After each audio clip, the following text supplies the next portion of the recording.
Hello everyone, a very very good evening to all of you जी। नमस्कार आप सभी लोगों को, स्वागत है आप लोगों का आज के सेशन में। स्वागत है जी आप सभी लोगों का बीएसपी फार्मेसी में, और स्वागत है जी आप सभी लोगों का आज की इस ऑर्गेनिक केमिस्ट्री की क्लास में। तो कैसे हैं आप सभी लोग? आई होप आप सब लोग बहुत बढ़िया होंगे, बेहतरीन होंगे, एकदम मजे में होंगे। अगर जो आप सभी लोगों को मेरी वॉइस और मेरी वीडियो क्लियर हो तो एक बार फटाक से चैट सेशन में कंफर्म कर दीजिएगा। और आप सभी लोगों को जय श्री कृष्णा, राधे राधे। और आज हम लोग ऑर्गेनिक केमिस्ट्री का लेक्चर नंबर 2 हमारा यूनिट बाय यूनिट, अगर जो हम लोग देखें इस यूनिट का हम लोग 2 लेक्चर डिस्कस करने वाले हैं। देखिए हम लोगों ने लास्ट लेक्चर में, अगर जो आप लोगों को याद होगा, तो बेंजीन क्या होता है और स्ट्रक्चर ऑफ बेंजीन यहां तक पढ़ लिया था। आज हमारा जो लेक्चर स्टार्ट होगा वो कोक्ले स्ट्रक्चर ऑफ बेंजीन से स्टार्ट होगा। ठीक है जी। ऑर्गेनिक केमिस्ट्री के हम लोगों ने अंदर हम लोगों ने चौथा हमारा लेक्चर है। वैसे तो एक लेक्चर में हम लोगों ने बेसिक इंट्रोडक्शन हम लोग डिस्कस किया था हमारा 3rd सेमेस्टर का। एक लेक्चर में फिर हम लोगों ने ऑर्गेनिक का सिलेबस डिस्कस किया था। फिर पहला लेक्चर हमारा पहले यूनिट का परसों हो चुका है, और आज हमारा ये दूसरा लेक्चर है। ठीक है जी। अब कोक्ले स्ट्रक्चर ऑफ बेंजीन आखिर है क्या, और कौन है ये कोक्ले सर, जिनका पूरा नाम है फ्रेडरिश ऑगस्ट कोक्ले। अब कोक्ले स्ट्रक्चर ऑफ बेंजीन क्या है? देखिए बेंजीन का जो बेटा जी सबसे पहले स्ट्रक्चर हमारा आया था, वो किसने दिया था बेटा जी? हमारा कोक्ले सर ने दिया था। ठीक है, हमारे कोक्ले सर ने बेसिकली इस स्ट्रक्चर को बताया था। हमारे कोक्ले सर ने बेसिकली इस स्ट्रक्चर को दिया था। हमारे कोक्ले सर ने बेसिकली सबसे पहले बेंजीन के स्ट्रक्चर को बताया था। अब देखिए वो एक कहानी बोली जाती है ना, कि एक छोटी सी गलती है ना हमारी बहुत बड़ी मेहनत पर पानी फेर देती है। होता है ऐसे? होता ऐसे नहीं होता भाई, कि अगर जो हमसे एक छोटी सी गलती हो जाए तो हमारी वो बहुत बड़ी मेहनत को क्या है 1 सेकंड में खराब कर सकती है। वो हमारी बहुत बड़ी मेहनत को 1 सेकंड में क्या है बेटा जी, खत्म कर सकती है। ऐसा होता है? हाँ के ना भाई? ऐसा होता नहीं होता? जस्ट अ सेकंड में आपके ग्रुप में मैसेज एक बार फॉरवर्ड कर दूं। अब हमारा जो कोक्ले स्ट्रक्चर ऑफ बेंजीन है, उन्होंने बेंजीन के बारे में जो बहुत सारी चीजें सही बताई, पर लेकिन एक जगह उनसे चूक हो गई। और फिर एक गलती की 1000 गलतियां तो फिर तो हो ही जाती है ना जी। चलेगा चलेगा जी। बेटा जी देखिए वो आपका नेटवर्क प्रॉब्लम है, उसमें मैं कुछ नहीं कर सकता हूं। अगर जो आपका नेटवर्क स्टेबल नहीं है तो उसमें मेरी समस्या नहीं है वो। ठीक है, चलेगा। तो देखिएगा कोक्ले स्ट्रक्चर ऑफ बेंजीन जो कि हमारा कब आया बेटा जी? सन 1865 में, 1865 में हम लोगों को कोक्ले स्ट्रक्चर ऑफ बेंजीन सबसे पहली बार बताया गया। और जिसके हमारे जो जिन्होंने इस स्ट्रक्चर को बताया वो कौन थे बेटा जी? हमारे Friedrich August Kekule. Friedrich August Kekule sir थे। ठीक है, जिन्होंने the structure of benzene was given by Friedrich August Kekule. अब आप देखिएगा कि कोक्ले सर ने कितनी सारी चीजें सही बताई हैं। कोक्ले सर ने बोला कि जो हमारा बेंजीन होता है उसके पास में 6 कार्बन होते हैं। क्या सही बात बताई या नहीं बताई भाई? बिल्कुल सही बात बोली है। कोक्ले सर ने दूसरी बात यह बोली कि हर एक कार्बन के पास में एक एक उसका अल्टरनेटिव हाइड्रोजन रहता है, यानी कि 6 ही बेंजीन के पास में हाइड्रोजन होते हैं। यह भी बात बिल्कुल सही बोली है भाई। अभी तक तो कोक्ले सर बिल्कुल सही है सर, तो फिर ये स्ट्रक्चर फेल क्यों हो गया? तीसरी बात जो कोक्ले सर ने बताई वो क्या बताई भैया? तीसरी बात बताई कि जो बेंजीन है, जो उसके 6 कार्बन है, वो आपस में जुड़े हुए रहते हैं by the help of hexagonal ring. कि एक हेक्सागोनल रिंग की सहायता से हमारे जो ये कार्बन है ये एक दूसरे के साथ में जुड़े हुए रहते हैं। ये बात भी बिल्कुल सही बताई है भैया अभी तक तो। फिर कोक्ले सर ने बोला कि इस ये हेक्सागोनल रिंग जो एक बनती है, इस रिंग के अंदर 3 डबल बॉन्ड होते हैं, और तीनों डबल बॉन्ड कॉन्जुगेटेड पोजीशन पर रहते हैं। अब यहां तक का कॉन्सेप्ट अगर जो पढ़ेगा उसको लगेगा कि भैया कोक्ले सर ने तो बिल्कुल सही स्ट्रक्चर बताया और बनाया भी बिल्कुल सही था, तो फिर ये फेल क्यों हो गए? कोक्ले सर का कॉन्सेप्ट फेल हुआ यहां पर आकर के, जो ये कॉन्जुगेटेड डबल बॉन्ड की बात आई। कॉन्जुगेटेड डबल बॉन्ड जैसे ही आए, और कोक्ले सर ने यहां से अगला स्टेटमेंट जो दिया वो क्या दिया? कि जो ये कॉन्जुगेटेड डबल बॉन्ड होते हैं इनकी जो पोजीशन होती है वो फिक्स होती है। बस यहीं पर ही आकर के हमारा कोक्ले स्ट्रक्चर ऑफ बेंजीन फेल हो गया। इतनी सारी सही चीजें बताने के बाद में भी हमारा स्ट्रक्चर क्या हो गया? फेल हो गया। क्यों? क्योंकि जैसे ही कोकले सर ने बोला कि डबल बॉन्ड की पोजीशन फिक्स होती है, तो यहीं पर ही हमारा क्या हुआ कि हमारा क्या है कि जो आप लोगों ने देखा होगा कि बेंजीन के अंदर हम इस प्रकार से सर्कल बना देते हैं, रिंग के अंदर बना देते हैं। ऐसा क्यों करते हैं हम लोग? क्योंकि जो हमारे डबल बॉन्ड होते हैं बेंजीन के अंदर वो स्टेबल होते ही नहीं, मतलब स्टेबल मतलब कि उनकी फिक्स पोजीशन होती ही नहीं है, वो ऐसे घूमते रहते हैं। अब घूमते रहते का एग्जांपल यहां पर हम आपको दिखाते हैं, दिखा पाए तो, अगर जो दिखा देंगे हम आपके लिए लेकर के आए हैं ये चीज। चलिएगा यहां पर देखिएगा बेटा जी, हमारा देखिए एक छोटा सा नन्ना सा पंखा है, थोड़ा सा गंदा हुआ है तो कोई बात नहीं, ठीक है जी। अब यहां पर हम दिखाते हैं, कोकले सर ने सारी चीजें सही बताई, उन्होंने ये बोला कि ये पंखा चलता नहीं है, बस यहीं पर ही दिमाग घूम गया। अब यहां पर अगर जो आप ज्यादा ऊंचा तो नहीं हो गया, ठीक है। यहां पर अगर जो आप इस पंखे को देखोगे तो आपको इसकी तीनों पंखड़ी 1, 2 और 3 तीनों दिखाई दे रही है, फिक्स है। कोकले सर यही मात खा गए, क्योंकि बेंजीन के जो तीनों बॉन्ड्स रहते हैं उनकी पोजीशन फिक्स नहीं होती बेटा जी, वो कुछ इस प्रकार से रहते हैं। अब आपको यहां पर देखिएगा एक चक्र बना हुआ दिखाई देगा, मेरी आवाज क्लियर नहीं आ रही हो तो कोई बात नहीं, यहां पर आप देखोगे तो एक सर्कल टाइप आपके सामने बन गया होगा भाई, एक सर्कल टाइप बना हुआ आपको दिख रहा है। आपको पंखड़ियां अलग अलग नहीं दिख रही होंगी, पर एक सर्कल व्हाइट कलर का बीच में बना हुआ दिख रहा होगा, और अभी आपको तीनों अलग अलग दिख जाएंगे। तो अभी जब हमारा जो पंखा घूम रहा था, जो हमारा फैन बेटा जी जो हमारा घूम रहा था, यही हमारा क्या है प्यारे बच्चों, यही हमारा क्या है, तीनों बॉन्ड्स हैं बेंजीन के, जो एक जगह पर फिक्स नहीं होते, ऐसे घूमते रहते हैं। इसी वजह से हम लोग बेंजीन में ऐसे सर्कल लाइक रिप्रेजेंटेशन कर देते हैं, ठीक है। हम लोग इसी वजह से बेंजीन में से सर्कल तरीके का रिप्रेजेंटेशन करते हैं, ठीक है जी। तो जरा देखिएगा कि according to him the 6 carbon atom of benzene are joined together by alternative single and double bond and form a hexagonal ring. कि अगर जो कोकले सर की बात करें तो 6 कार्बन एटम आपस में अटैच रहते हैं by the help of single and double bond, by the help of single and double bond. यहां पर अगर जो आप लोग देखोगे तो एक कोकले स्ट्रक्चर आपको साफ साफ दिखाई दे रहा है, बिल्कुल दिखाई दे रहा है। तो यहाँ पर जो कार्बन है वो डबल और सिंगल बॉन्ड की सहायता से जुड़े हुए हैं, और हर एक कार्बन के पास में उसका एक एक अल्टरनेटिव हाइड्रोजन भी जुड़ा हुआ है। Each carbon is further connected to a hydrogen atom, हर एक कार्बन क्या है उसके एक एक हाइड्रोजन एटम के साथ में कनेक्टेड है, जो कि यहां तक बिल्कुल बात मैंने ही आपको बताई। पर कोकले स्ट्रक्चर बेंजीन फेल कहां हुआ, लिमिटेशन क्या है हमारी, ड्रॉबैक्स क्या है कोकले स्ट्रक्चर बेंजीन के, ऑब्जेक्टिव क्या क्या उठे, क्या क्या सॉरी ऑब्जेक्शंस उठे कोकले स्ट्रक्चर बेंजीन पर। तो सबसे पहला यहां पर अगर जो आप लोग देखोगे तो ये तीनों ऑब्जेक्शंस यहां पर आप लोगों के सामने लिखे हुए हैं। क्या हुआ कि this structure could not explain the stability of benzene toward oxidizing agent and can not explain the substitution reaction after having 3 double bonds.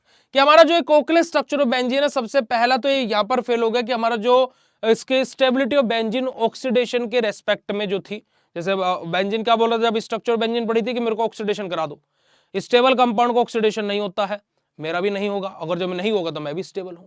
तो वहां पर उस चीज का एक्सप्लेनेशन देने में कोकले स्ट्रक्चर बेंजीन फेल हो गया। वहीं पर दूसरा हमारा कोकले स्ट्रक्चर बेंजीन कहां पर फेल हो गया, सब्स्टिट्यूशन रिएक्शन में, कि 3-3 डबल बॉन्ड होते हुए कि कैसे सब्स्टिट्यूशन रिएक्शन हो जाएगी जबकि डबल बॉन्ड की पोजीशन फिक्स है। तो यहां पर आकर के हमारा पहला ड्रॉबैक हुआ। दूसरा ड्रॉबैक क्या हुआ कि according to this structure only 1 mono substituted and 2 di substituted product exist, but in the actual only 1 mono substituted product is known.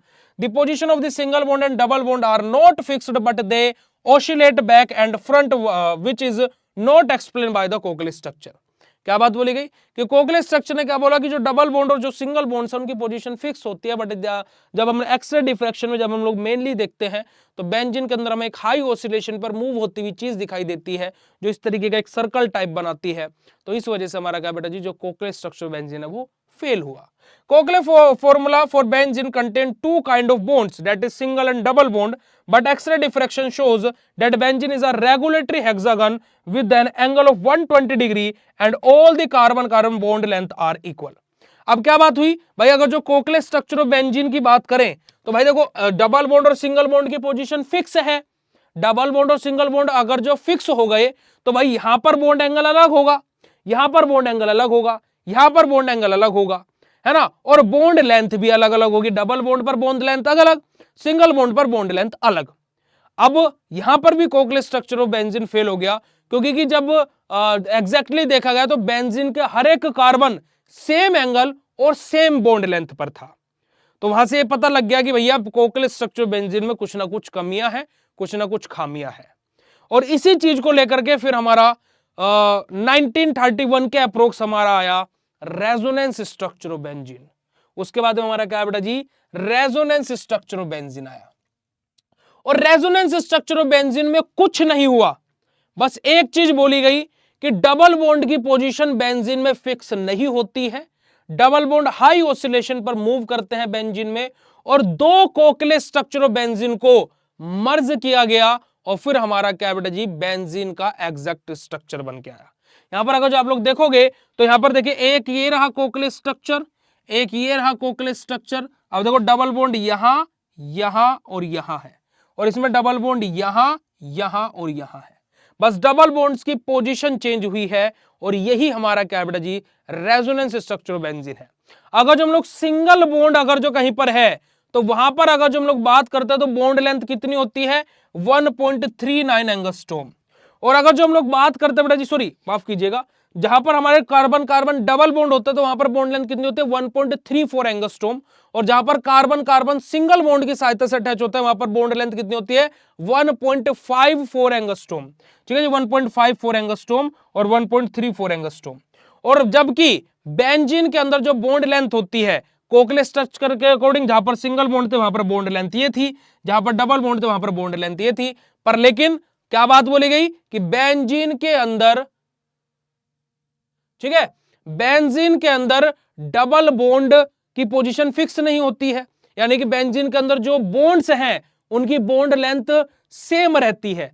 तो इसी वजह से जो कोवैलेंट स्ट्रक्चर बेंजीन वो फेल हुआ था। पर रेजोनेंस स्ट्रक्चर बेंजीन ने क्या बोला कि जो बॉन्ड लेंथ होती है बेंजीन के अंदर वो कितनी होती है बेटा जी, 1.39 एंगस्ट्रॉम होती है, ना ही डबल बॉन्ड के बराबर ना ही सिंगल बॉन्ड के बराबर। बात अगर जो समझ में आई हो कोवैलेंट स्ट्रक्चर ऑफ बेंजीन क्या है और रेजोनेंस स्ट्रक्चर ऑफ बेंजीन क्या है, तो फटाफट चैट सेशन में कंफर्मेशन दे दीजिएगा। अब यहां पर देखिएगा रेजोनेंस स्ट्रक्चर ऑफ बेंजीन का एक छोटा सा एनिमेशन भी मैं आप लोगों को दिखा देता हूं, अगर जो मैं दिखा पाया तो बेसिकली दिखाई देते हैं, दिखा क्या पाया। ठीक है, अभी मैंने एक पंखे वाला एग्जांपल दिया आपको, आई थिंक सो पंखे वाला एग्जांपल से आपकी बहुत सारी चीजें क्लियर हुई होंगी। यहां पर हम एक और एग्जांपल आप लोगों को दे देते हैं, क्रिएट अ न्यू वन। मेरे को यहाँ पर चाहिए भाई बेंजीन चाहिए मेरे को, मुझे इसका 3D देखना है, ये रहा। ठीक है, अभी अगर जो आप इस बेंजीन को देखोगे, ठीक है, अगर जो आप अभी इस बेंजीन को देखने के लिए बैठोगे, ठीक है जी, जस्ट अ सेकेंड, अगर हम इस बेंजीन को आपके सामने, एक मिनट ऐसे सीधी कर दे, ठीक है, देख रही है आपको बेंजीन। अब मैं यहां पर इसकी पोजीशंस को मार्क करूंगा, इसको मैं स्टॉप करूंगा, जस्ट अ सेकंड, पॉज करेंगे हम इसको, ऑटो रोटेशन ऑफ। ठीक है, अभी मैं इसकी पोजीशन को आपके सामने नंबरिंग दे रहा हूं बेटा जी। देखो ये एक नंबर पर है, यहां पर दूसरा डबल बॉन्ड है, यहां पर तीसरा डबल बॉन्ड है। भाई देखो कुछ भी मैं जादू नहीं करूंगा यहां पर, ठीक है, मैं यहां पर कुछ भी रिपीट कर दूंगा, परेशान मत होइए, रिपीट कर दूंगा। अभी जो मैं समझा रहा हूं बस ये समझ लो, फिर रिपीट कर दूंगा पूरा, एक बार दोबारा रिपीट कर दूंगा, कोई दिक्कत नहीं। देखो मैंने कोई जादू नहीं करूंगा बेटा जी, मैंने यहां पर एक नंबर लिखा, दो नंबर लिखा, तीन नंबर लिखा, ठीक है, मुझे थोड़ा सा ऐसे पेन हटाना पड़ेगा, अभी कुछ नंबर नहीं लिखे, मैं इसका ऑटो रोटेशन दोबारा ऑन करता हूं। देखो मैं साइड में खड़ा हुआ हूं और बस मैं ऑटो रोटेशन ऑफ करूंगा, ठीक है। अब आप देखिएगा डबल बॉन्ड ने अपनी पोजीशन चेंज कर ली एक ही झटके में, देखिएगा जरा, जहां पर सिंगल बॉन्ड, जहां पर डबल बॉन्ड था, डबल बॉन्ड यहां था भाई, यहां पर क्या आ गया, सिंगल बॉन्ड आ गया। डबल बॉन्ड यहां था भाई, यहां सिंगल बॉन्ड आ गया। डबल बॉन्ड यहां था भाई, यहां सिंगल बॉन्ड आ गया। और अब बॉन्ड्स की पोजीशन क्या हो गई, येलो वाली हो गई, ये जहां पर मेरा येलो टिक है वहां पर बॉन्ड्स की पोजीशन आ गई है, डबल बॉन्ड। अब जब मैं दोबारा से इसका रोटेशन करूंगा तो जो मेरी ये ब्लू वाली नंबरिंग है, डबल बॉन्ड आ जाएगा, और जो है येलो वाली जहां पर डबल बॉन्ड अभी है वहां पर सिंगल बॉन्ड आ जाएंगे। देखिएगा इस तरीके से रोटेशन चलता है बेटा जी, देखिएगा मैं इसका दोबारा से रोटेशन रोकूंगा, जहां पर येलो वाला था वहां सिंगल बॉन्ड आ गया जी, जहां हमारा येलो पेन था वहां सिंगल बॉन्ड आ गए हैं, और जो हमारा यहां पर जहां पर हमारा ब्लू पेन था वहां पर हमारे डबल बॉन्ड आ गए। तो इस तरीके से हमारे बॉन्ड्स रोटेट करते रहते हैं बेंजीन के अंदर, और इसी वजह से हम लोग बेंजीन के अंदर क्या बेटा जी, इस तरीके का स्ट्रक्चर बना देते हैं। तो अब आपको समझ में आया कि ये सर्कल हम बीच में क्यों बनाते आए थे बचपन से बेंजीन में। और अगर जो अभी तक की क्लास में मजा आया और कॉन्सेप्ट क्लियर हुआ और सारी चीजें समझ में आई हो, तो फटाक से हार्ट वाला इमोजी भेज दीजिएगा। तो वापस से बैक टू द थ्योरी आ जाते हैं। ये रही हमारी थ्योरी। देखो रेजोनेंस स्ट्रक्चर बेंजीन में कुछ नहीं था प्यारे बच्चों, देखो हम थ्योरी के साथ में बता देते हैं। To explain all the limitation of Kekule's structure it has been proposed that benzene is a resonance hybrid of two Kekule's structure. क्या बात बोली गई कि जैसे कि अभी हम लोगों ने देखा कि कोकलेस स्ट्रक्चर की जो लिमिटेशंस थी वो हम लोगों ने देखी, तो हम लोगों ने क्या बनाया, रेजोनेंस हाइब्रिड ऑर्बिटल हाइब्रिड बनाया। किसका? दो कोकलेस स्ट्रक्चर बेंजीन का, जिसको 1 और 2 स्ट्रक्चर से हम लोग रिप्रेजेंट कर रहे हैं। स्ट्रक्चर नंबर 1 ये रहा, 2 ये रहा। ठीक है जी। These two structure are canonical forms of benzene. ये हमारी क्या बेटा जी, तो दोनों स्ट्रक्चर क्या बेटा जी, बेंजीन की कोनिकल फॉर्म है, जहां पर हमारा बॉन्ड एंगल, बॉन्ड लेंथ है ना, डबल बॉन्ड हमारा पोजीशन फिक्स नहीं है। ये सारे के सारे क्राइटेरिया फुलफिल हो रहे हैं। तो ये सब कुछ हमारा क्राइटेरिया फुलफिल हो रहा है। ठीक है जी। जहां पर हमारे सिंगल बॉन्ड अगर जो जहां पर होता है तो वो बॉन्ड लेंथ कितनी होती है, 1.54 एंगस्ट्रॉम। और जहां पर कार्बन कार्बन डबल बॉन्ड से अटैच होता है वहां पर हमारी जो बॉन्ड लेंथ होती है वो कितनी होती है बेटे जी, 1.34 एंगस्ट्रॉम। तो कोकलेस स्ट्रक्चर के अकॉर्डिंग डबल और सिंगल बॉन्ड की पोजीशन फिक्स थी, यानी कि जहां सिंगल बॉन्ड है वहां पर बॉन्ड लेंथ 1.54 एंगस्ट्रॉम होनी चाहिए थी, जहां सिंगल बॉन्ड है वहां पर जो बॉन्ड लेंथ है वो वहां पर 1.34 एंगस्ट्रॉम होनी चाहिए थी। पर लेकिन बॉन्ड लेंथ हर जगह का बेंजीन की सेम होती है। तो जब हमने रेजोनेंस स्ट्रक्चर ऑफ बेंजीन का कॉन्सेप्ट लेकर के आए तो यहां पर हमारी जो बॉन्ड लेंथ निकली, चाहे हमारा ये वाला बॉन्ड हो, चाहे ये हो, चाहे ये हो, चाहे ये हो, चाहे ये हो, चाहे ये हो, हर एक बॉन्ड की बॉन्ड लेंथ हमारी कितनी निकली बेटा जी, 1.39 एंगस्ट्रॉम, यानी कि सेम निकली। और यही हमारा क्या है, रेजोनेंस स्ट्रक्चर ऑफ बेंजीन है। और आई थिंक सो मैं आप लोगों को resonance structure of benzene and Kekule's structure of benzene बहुत सिंपल, सरल और सटीक भाषा में और बहुत ही मजेदार और बहुत ही फनी तरीके से मैं आप लोगों को समझा पाया हूं। अगर जो बात क्लियर हो बेटा जी तो फटाक से चैट सेशन में कंफर्मेशन दे दीजिएगा जी, फटाक से चैट सेशन में कंफर्मेशन दे दीजिएगा बेटा जी, जल्दी से। फिर हम लोग बात करेंगे एरोमेटिसिटी एंड हक्कल रूल के बारे में कि what is aromaticity and what is हक्कल rule.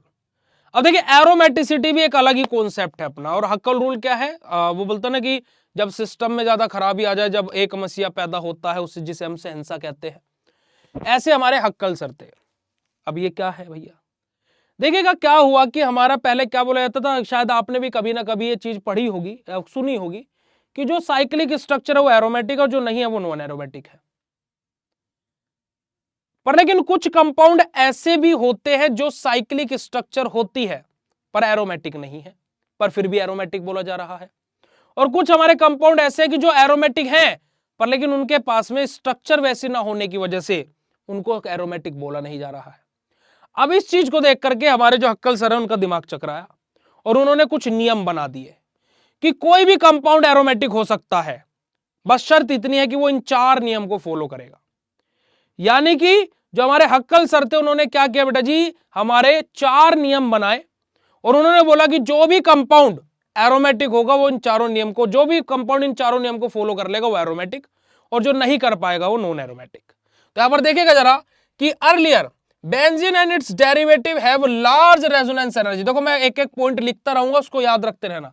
मैंने अभी आपको क्या बोली है, बेंजीन और जितने भी उसके डेरिवेटिव होते हैं उनके पास में क्या होता है बेटा जी, लार्ज रेजोनेंस एनर्जी होती है। और इसी वजह से उनको हम क्या बोलते हैं, आर कोल्ड एरोमेटिक कंपाउंड। इसी वजह से वो कंपाउंड्स हमारे क्या कहलाते हैं, एरोमेटिक कंपाउंड कहलाते हैं।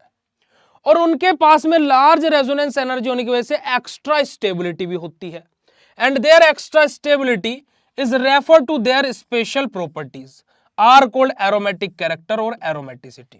क्या बात बोली गई बेटा जी, कि जो हमारे बेंजीन होते हैं और जो उसके डेरिवेटिव कंपाउंड होते हैं उनके पास में लार्ज रेजोनेंस एनर्जी होती है, इसी वजह से उनको हम क्या बोलते हैं, एरोमेटिक कंपाउंड बोलते हैं।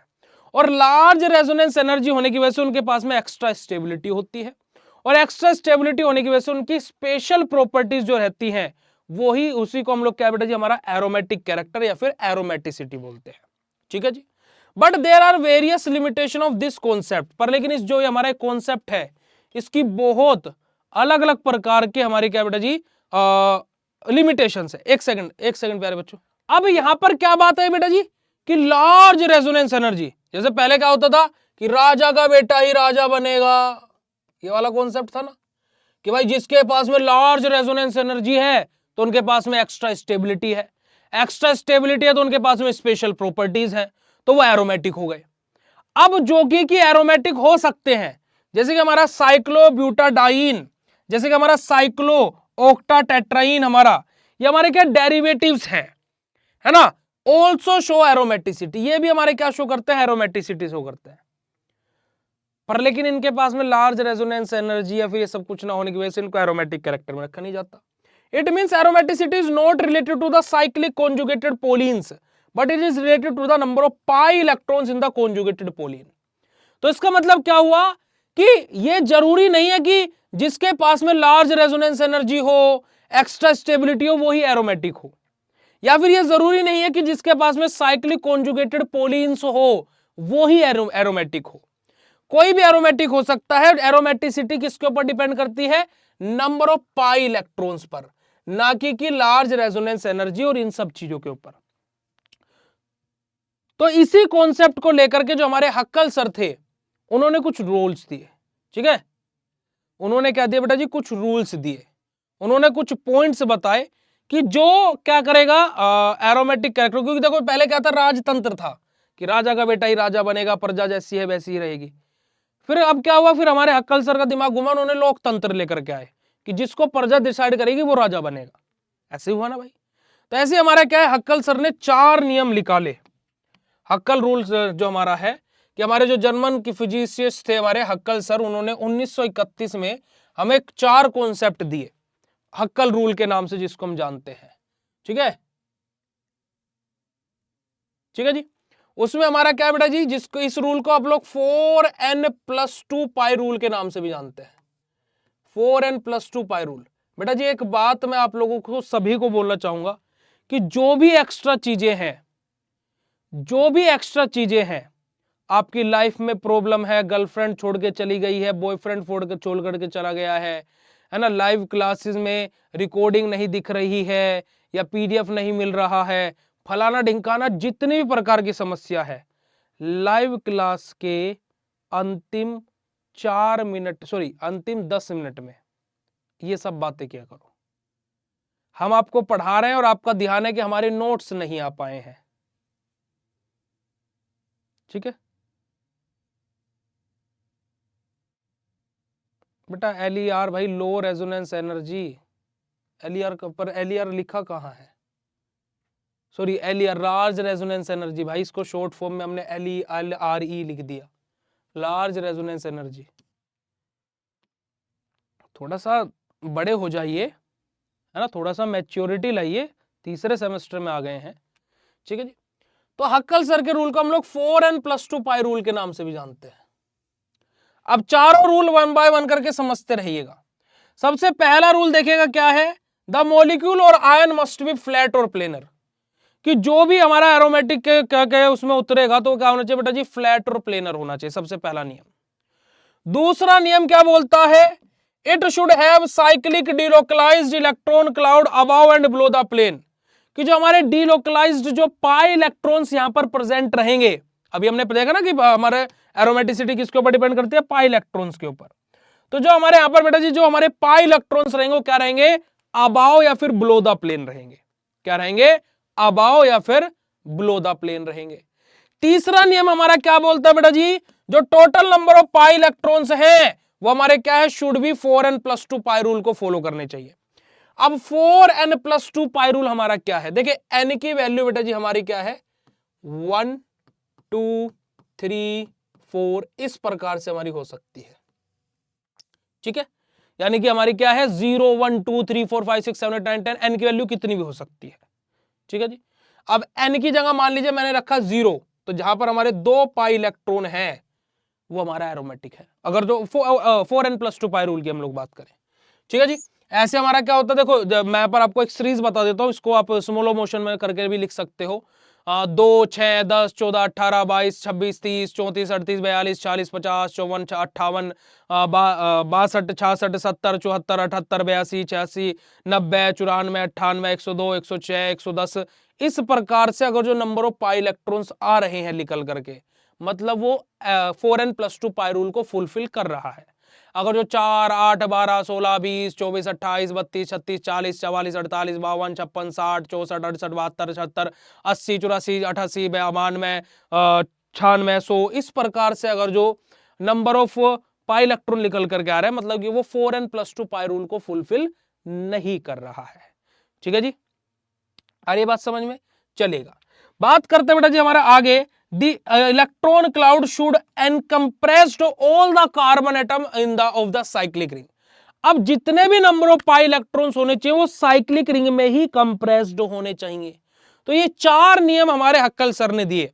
पहला फ्लैट और प्लेनर, दूसरा above and below the plane, तीसरा 4n+2 पाई रूल, और चौथा बेटा जी हमारा इनकम्प्रेस्ड इन द रिंग। जो भी कंपाउंड इन चारों रूल को फॉलो करेगा वो एरोमेटिक, और जो इनमें से 3 को कर लेगा और 1 को नहीं करेगा मान लीजिए, तो वो नॉन एरोमेटिक। यानी कि हमारा क्या है, एरोमेटिक होने के लिए 4 में से 4 ही नंबर लाने पड़ेंगे, और जो 3 भी आ रहे हैं तो अब भैया रेस से बाहर हो। ठीक है जी, तो हमारा क्या है, this rule is also known as 4n+2 pi rule. A molecule which does not possess or satisfy one or more than one above the condition are said to be non aromatic. अगर जो कोई भी एक ऐसा molecule है जो इनमें से कोई भी एक या एक से ज्यादा कंडीशन को सेटिस्फाई नहीं कर पाता है, तो उस कंपाउंड को हम लोग क्या बोलते हैं, नॉन एरोमेटिक बोलते हैं। आ रही है बात समझ बेटा जी?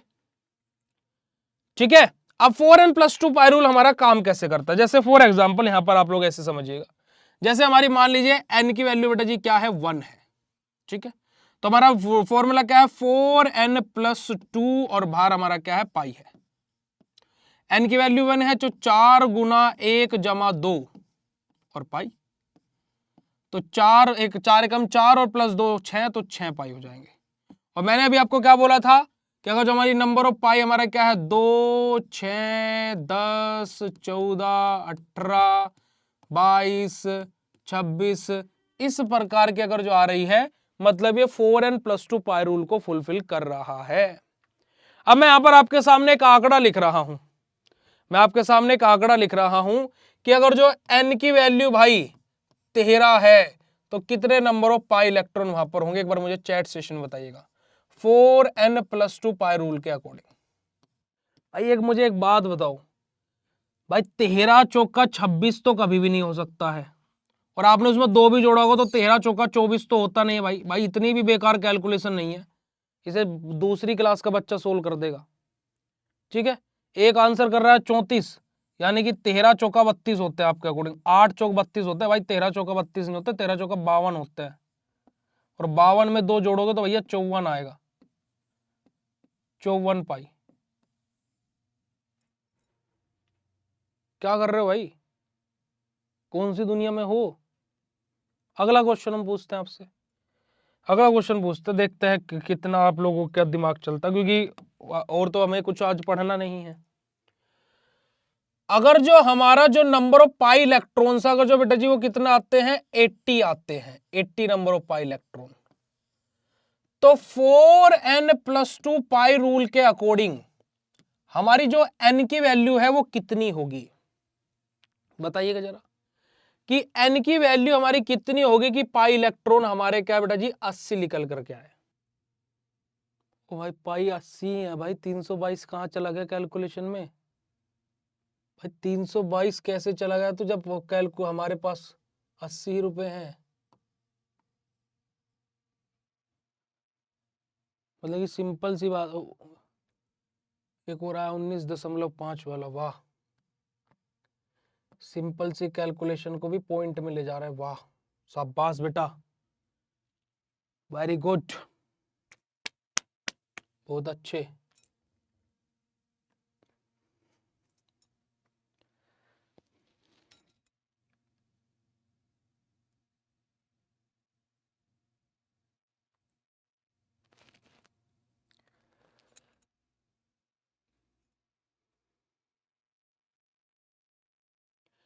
भाई ऐसी कोई वैल्यू इधर लाई ही नहीं करेगी,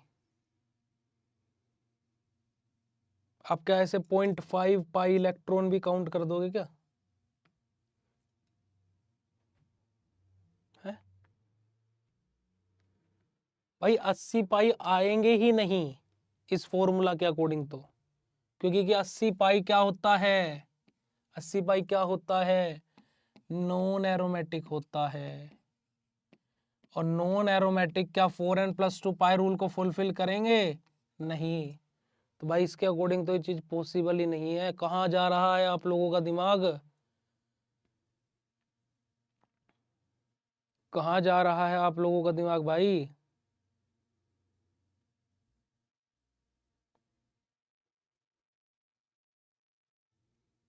भाई आप लोग 19 आंसर बोल रहे हो, नोट चौक कितना होता है? 76 होता है। 76 जमा 2 करोगे तो 78 बैठेगा, 78।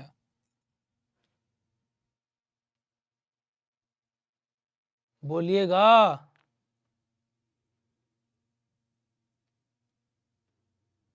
यही तो चीजें हैं बेटा जी, हम लोग गलतियां खुद कर देते हैं और मत दूसरों पर डाल देते हैं कि हो नहीं रहा है ना?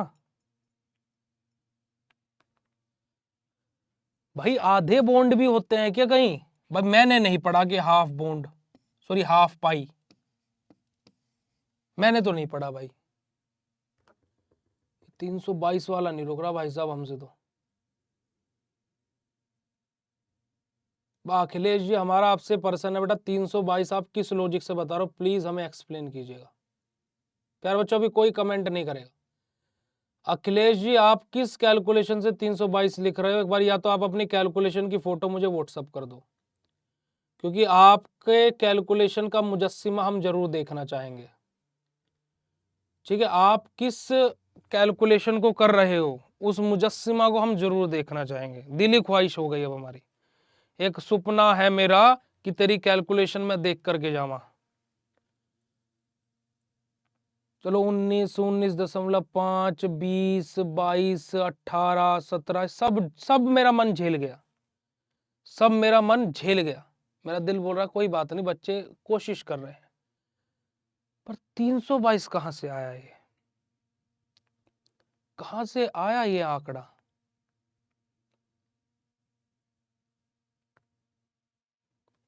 अस्सी गुना 4 बराबर 320 प्लस 2 322। दादा 80 पाई है, 80 एन नहीं है, 80 पाई है। आप गलत चले गए हैं।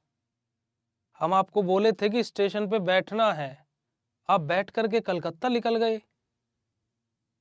हम आपको बोले हैं कि 80 पाई है तो एन की वैल्यू क्या होगी, आपने 80 को एन मान लिया। समझे कि नहीं समझे?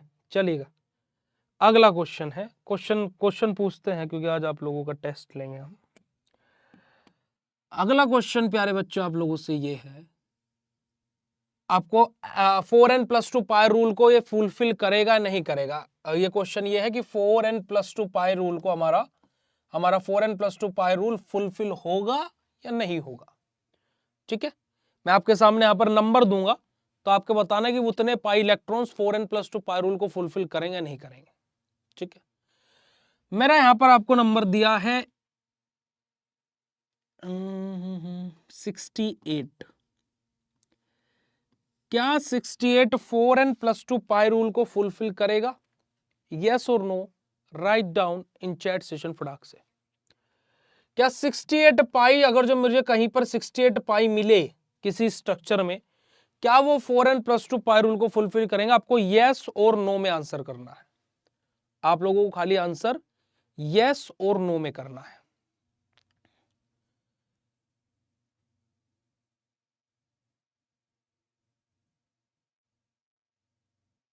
करेगा?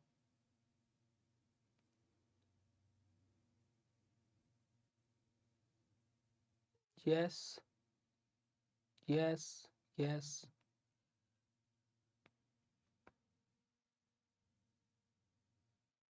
हाँ हाँ, वही मैंने भी बोला बेटा जी कि वो 80 को एन समझ लिए हैं, कोई बात नहीं, होता है होता है, कोई दिक्कत वाली बात नहीं है। एक बच्चा बोल रहा है नो, नो सर, चलेगा। ये जो भी नो सर वाले बच्चे हैं, एक बार बेटा जी शीशे के सामने जाइए और अपने आप को देखिए, और वहां पर वॉश बेसिन तो लगा ही होगा तो जिसमें मुंह धो लेते हैं, तो उसमें अपना मुंह धुलिए और मुंह धुलने के बाद में देखिए कि आप कितने स्मार्ट हैं। और आपका आंसर बिल्कुल सही है, जो भी नो बोल रहा है। बेटा जी देखिएगा कि जो भी शब्द डायरेक्ट 4 से कट जाए वो 4n+2 पाई रूल को फुलफिल कर ही नहीं रहा है। ठीक है, जैसे 68 है हमारा 4 से कट जाएगा, अगर जो मैं इसको काटने बैठू तो 4 एकन 4 और 2 इधर आ जाएंगे 17, n की वैल्यू 17 एग्जैक्ट मुझे वैल्यू मिल जाएगी, यहाँ कुछ रिमाइंडर नहीं बचेगा। वहीं पर यहाँ पर मेरा होता 70 पाई, तो अगर जो मैं इसको 4 से काटने जाता हूं तो यहाँ पर मेरा क्या होता है बेटा जी 17 होता है, और साथ में मेरे पास में क्या है 2 और रिमाइंडर में बचते हैं, मेरे पास में 2 रिमाइंडर में बचते हैं, तो मैं इसको 17 2/4 लिखूंगा। ठीक है, 17 चौक 68 और +2 70। तो जो एग्जैक्टली 4 से कट जा रहा है यानी कि वो मतलब कि और रिमाइंडर कुछ 2 नहीं बच रहा है, क्योंकि रिमाइंडर हर जगह 2 ही बचेगा। जहां पर कट करके रिमाइंडर 2 बच रहा है मतलब कि वो 4n+2 पाई रूल को फुलफिल कर रहा है, और जहां पर एग्जैक्टली कट जा रहा है 4 से तो मतलब वो 4n+2 पाई रूल को फुलफिल कर ही नहीं रहा है। ठीक है, जैसे कि अगर जो आप लोग यहां पर देखेंगे, अगर जो मैं आपको एक और एग्जांपल दूं, जैसे हम लोग ले लेते हैं एग्जांपल किसको बेटा जी 32 को। 32 को मैं अगर जो 4 से काटता हूं तो एग्जैक्ट आते हैं मेरे पास में 8, यानी कि 4n+ पाई रूल को फुलफिल नहीं करेगा। यहीं पर ही मेरे पास में टर्म है 34, अगर जो इसको 4 से कट करता हूं तो मेरे पास में क्या आता है 8 आता है और जमा 2 होता है, क्योंकि 8 जमा 2, क्योंकि 2 मेरे पास में रिमाइंडर, ये जमा मतलब करिए मतलब रिमाइंडर बचता है, तो 2 रिमाइंडर बचा और 8 भी मेरे पास में आया, तो मेरे पास में क्या बेटा जी हमारा 4n+2 पाई रूल को फुलफिल कर रहा है। ठीक है, इसी वजह से मैंने आपको बोला कि जो 4n+ पाई रूल को फुलफिल करेंगे वो क्या होंगे 2 6 10 14 18 22 24 सॉरी 18 22 26 30 34 38 42 40 50 54 58 62 66 70 74 78 82 86 90 94 96 सॉरी 94 98 102 106 110, इस तरीके से जो टर्म्स हमारी रहेंगी वो हमारी क्या रहेंगी 4n+2 पाई रूल को फुलफिल करेंगी। ये सब आप याद कर लीजिए। ठीक है, 2 6 10 14 18 22 22 26 30 इस तरीके से वाली। ठीक है, जो हमारे 4 के टेबल में आते हैं जैसे 4 8 12 16 20 24 28 32 36 40 44 48 52 56 60 64 68 72 76 80, इस तरीके से जो हमारी टर्म्स रहेंगी वो 4n+2 पाई रूल को फुलफिल नहीं करेंगी। आ रही है बात समझ में? और अगर जो बात है समझ में आई तो चैट सेशन में हार्ट वाला इमोजी भेज दो मेरे भाई। और ये आप लोगों का पूरा एक्सप्लेनेशन यहाँ पर लिखा हुआ, आप लोग अगर जो देखोगे कि हमारा क्या जो मोनोसाइक्लिक सिस्टम रहेगा वो 2 6 10 14 18 इस तरीके से जो हमारे पाई इलेक्ट्रॉन्स रहेंगे वो हमारे क्या 4n+2 पाई रूल को फुलफिल करेंगे, और जो हमारे क्या है जैसे 4 8 12 16 20 24 28 32 तरीके से रहेंगे वो हमारे क्या रहेंगे एंटी एरोमेटिक रहेंगे, यानी कि वो 4n+2 पाई रूल को फुलफिल करेंगे ही नहीं। और यही आप लोगों का है बेटा जी complete aromaticity and Huckel rule होता है, जो कि यहाँ पर आपके एग्जांपल्स भी दिए हुए हैं, आप लोग अपने एग्जांपल्स को ड्रॉ कर सकते हो, और सेम यही डिट्टो है ना, ऐसे ही एग्जांपल्स आप लोगों के नोट्स के अंदर भी हैं। ठीक है, आप अपने जब ऑल इन वन नोट्स को खोलोगे तो सेम डिट्टो यही वाले एग्जांपल्स आपको पेज नंबर मिलेंगे, रिएक्शन ऑफ बेंजीन आ गया है हमारे पास में, पेज नंबर आपके 6 पर आपका हक्कल रूल सेम यही थ्योरी और पूरे के पूरे आपके यही रूल्स एंड एग्जांपल्स दिए हुए हैं अगर जो आप नोट्स के अंदर देखोगे। ठीक है जी, ओके, ये रहे। ठीक है प्यारे बच्चों, तो आप लोगों के नोट्स के अंदर जो आपके घर पर आते हैं, अदरवाइज जो डिजिटल कोर्स वाले बच्चे जो पीडीएफ आपके कोर्स के अंदर अपलोडेड है आप वहां पर चेकआउट कर सकते हैं। चलेगा, अब हमारा जो नेक्स्ट लेक्चर होगा वहां पर हम लोग रिएक्शन ऑफ बेंजीन कंप्लीट खत्म करेंगे, यानी कि अगली 3 क्लासेस में हमारी ये यूनिट खत्म हो जाएगी। ठीक है, 3 नहीं 2 क्लासेस में। ठीक है, 2 या फिर 3 इन क्लासेस में हमारी ये यूनिट क्या हो जाएगी समाप्त हो जाएगी, क्योंकि हमारा अभी एक topic orbital structure of benzene अभी बाकी है। तो orbital structure of benzene and effect of substituent on the reactivity of benzene, ये दोनों टॉपिक हम एक लेक्चर में पढ़ेंगे। रिएक्शन ऑफ बेंजीन हम एक लेक्चर में पढ़ेंगे, और डीडीटी क्लोरामाइन सैक्रिन और बीएचसी बेंजीन हेक्साक्लोराइड है ना, dichloro diphenyl trichloro ethane DDT, इन सब टर्म्स को हम एक लेक्चर में पढ़ेंगे। तो टोटल हमारी इस यूनिट के 3 लेक्चर और होंगे। अब आज का ये लेक्चर आप लोगों को कैसा लगा चैट सेशन में कंफर्म कर दीजिएगा, और अगर जो आप लोगों को अच्छा लगा हो तो अपना प्यारा सा हार्ट वाला इमोजी भी सेंड कर दीजिएगा बेटा जी चैट सेशन में, और फिर हम लोग आज के सेशन को यहीं पर ही एंड करते हैं, है ना। जल्दी से बता दीजिएगा, क्या कहना चाहेंगे आप इस यूनिट के बारे में। देखिए बेटा जी, आप लोगों की थोड़ा सा मेंटिलिटी को चेंज कीजिए। आप लोगों को अगर जो ऐसा लगता है कि जो नोट्स में लिखा है हम डिट्टो वही छाप करके पीपीटीज में ले आएंगे और वो फिर आपके सामने आकर के कूल डूड बन जाएंगे, तो ऐसा नहीं है। ठीक है, क्या प्रियांशु सर ने माइक्रोबायोलॉजी में आपको ये नहीं पढ़ाया कि यहाँ पर हम लोग माइक्रो ऑर्गेनिज्म, माइक्रोस्कोप, ऑर्गेनाइजेशन, इन सब चीजों के बारे में पढ़ते हैं? सर ने शायद यही बताया होगा, बस थ्योरी बताने का तरीका अलग होगा। आप हर चीज को पता नहीं इतना नेगेटिवली क्यों लेकर के चले जाते हैं। अभी जब मैं आपको इंजीनियरिंग पढ़ाऊंगा तो आपको तो दिमाग ही घूम जाएगा फिर, क्योंकि इंजीनियरिंग में आपकी थ्योरेटिकल वाइज हम देखा जाए तो इतनी बड़ी बड़ी हमने थ्योरीज दी हुई हैं आप लोगों को आपके नोट्स के अंदर, क्योंकि डीप कंटेंट है भाई, आप इनको फेंकोगे थोड़े ना इन नोट्स को। सेमेस्टर एग्जाम कितना होता है, मैं आज 1 घंटे में खड़ा होकर के यूनिट खत्म कराऊंगा एक दिन में। एक दिन ऐसा भी तो आएगा, आज 1 घंटे में 2 ही टॉपिक पढ़े हैं, एक दिन ऐसा भी आएगा कि यूनिट पूरी 1 शॉट में खत्म होगी। पर लेकिन उसका मतलब ये थोड़े ना है कि हम फिर वो सारा काम, क्योंकि आपका सिलेबस मेरे अकॉर्डिंग 24 घंटे का है। अगर जो मैं आपके सिलेबस की बात करूं, 6 घंटे एक मैराथन क्लास में लगती है, एक सिंगल टॉपिक नहीं छोड़ूंगा ऑर्गेनिक केमिस्ट्री को, और कह करके 2.5 घंटे में पूरी ऑर्गेनिक केमिस्ट्री खत्म करा दूंगा। पूरी शुरू से लेकर के एंड तक एक सुई बराबर भी टॉपिक नहीं छूटेगा। 2.5 घंटे में पूरा सिलेबस खत्म है आपका, इतना सिलेबस है आपका। सेमेस्टर एग्जाम पर फोकस करें तो 2.5 घंटे का है आपका, और वहीं पर ही डीप स्टडी हम लोग करते हैं।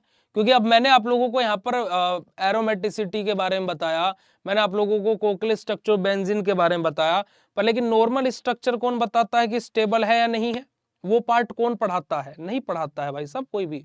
हमने आपको वो भी पढ़ाया है ना, हमने आपको वो पार्ट भी, क्योंकि आपके सिलेबस के अकॉर्डिंग चले तो बेंजीन स्टेबल कंपाउंड होता है, अनस्टेबल होता है, ये नहीं लिखा है कहीं भी। समझ रहे कि नहीं समझ रहे हैं आप लोग? अभी जब हम लोग रिएक्शन ऑफ बेंजीन पढ़ेंगे तो वहां पर हमारी 5 रिएक्शन है, नाइट्रेशन, सल्फोनेशन, है ना, हेलोजिनेशन, और हमारा क्या है, फिडेलक्राफ्ट एल्काइलेशन और फिडेलक्राफ्ट एकाइलेशन। 5 रिएक्शन है, पर मैं आपको 50 रिएक्शन लिखनी बताऊंगा। वो तो सिलेबस में नहीं है, पर फिर मैं क्यों बताऊंगा? अगर जो आपको खाली नोट्स के अकॉर्डिंग चलना है तो नोट्स आपकी सहूलियत के लिए है, कि आपको मैं यहां पर अगर जो मैं बात करूं बेंजीन की वाटर के साथ में रिएक्शन करेंगे तो फिनोल बन जाएगा। देसी भाषा में आप इस तरीके से भी रिएक्शन लिख करके आ सकते हो भाई पेपर में। अब आप बोलने लोगे भैया ये रिएक्शन इसमें नोट्स में नहीं है तो ये मत पढ़ाइए हमें, तो ऐसा नहीं होगा ना बच्चा। नोट्स क्या है कि ये एक लाइफ टाइम आपके पास में है। ठीक है, अब जो मैंने क्लास में आपको पढ़ा लिया, अगर जो वो चीज आपके दिमाग में सेट होगी तो शायद नोट्स की भी जरूरत नहीं पड़ेगी। समझ रहे हो? तो ये चीज है, तो आप लोग परेशान ज्यादा हो जाते हो। आप इस चीज को ये भी तो सोच सकते हो कि देखो बीएससी फार्मेसी कितना अच्छा है कि लेक्चर में मेरे पास अलग थ्योरी होगी, जब मैं अपने नोट्स पढ़ने बैठूंगा या बैठूंगी तो मेरे पास में एक्स्ट्रा थ्योरी और हो जाएगी। तो एक तो लेक्चर की थ्योरी होगी और एक नोट्स की भी थ्योरी हो गई, यानी कि मेरे पास में 2 तरीके की थ्योरी होगी। अब यानी कि मैं कंटेंट डबल करके लिख सकता हूँ या लिख सकती हूँ, but we do not have the time to think that these things, कि हमारे पास में समय ही नहीं है कि हम इन चीजों के बारे में सोचें, है ना बेटा। अभी लैपटॉप का देखिए, गूगल जब रिव्यू में से निकालेगा तो ही तो हम कुछ कर सकते हैं भाई। लैपटॉप में हमें वर्जन देने में दिक्कत नहीं है, पर जब गूगल रिव्यू में फंसा हुआ हम क्या करें? समझ रहे हैं कि नहीं समझ रहे हैं? तो आप लोग थोड़ा सा सरकार तो विकसित भारत बनाने के चक्कर में तुम अपनी बुद्धि भी तो विकसित करो लाला, जब भी तो कुछ हो पाएगा। ठीक है, चलेगा, अभी कुछ टाइम में आ जाएगा। देखिए हमने अभी 15 अगस्त पर बोल रहे थे पर वो नहीं हो पाया, फिर भी तो अब क्या कर सकते हैं। अभी फ्री हुए हैं हम, एग्जाम से अभी करेंगे इस पर भी काम, है ना, इस पर मीटिंग करेंगे, कोई दिक्कत वाली बात नहीं है। पर लेकिन आज का लेक्चर कैसा लगा यार बता दो। इतनी भी क्या बेरुखी, है ना, कि हमने तो तुमसे मोहब्बत पूरी वफा से है निभाई, पर फिर भी तुम्हें हम बेवफा लगते हैं भाई। ठीक है, तो जल्दी बताइएगा कैसे लगा आज की क्लास, मजा आया नहीं आया? ठीक है, जल्दी से बताइएगा। अब बेटा वो सोशल मीडिया लिंक्स अपलोड हो जाएंगे। नमस्कार जी, धन्यवाद भाग हमारे कि आप हमारी क्लास में जब खत्म कर रहे हैं तब पधारे, बताइएगा। चलिएगा, तो आज के सेशन को यहीं पर ही एंड करते हैं भाई, मिलते हैं फिर आप लोगों से कल। ओके, और कल मुलाकात करेंगे कल, ठीक है, चलो, thank you so much, love you all, शुक्रिया, नमस्कार, जय हिंद प्यारे बच्चों। कल मिलते हैं आप लोगों से, अपना ध्यान रखिएगा और अपना ख्याल रखिएगा, ठीक है। और देखिए एक बात है कि वो होता है ना कि पॉजिटिवली सोचिए, ठीक है, चलिएगा, thank you so much, love you all, शुक्रिया, नमस्कार, जय हिंद बेटा जी।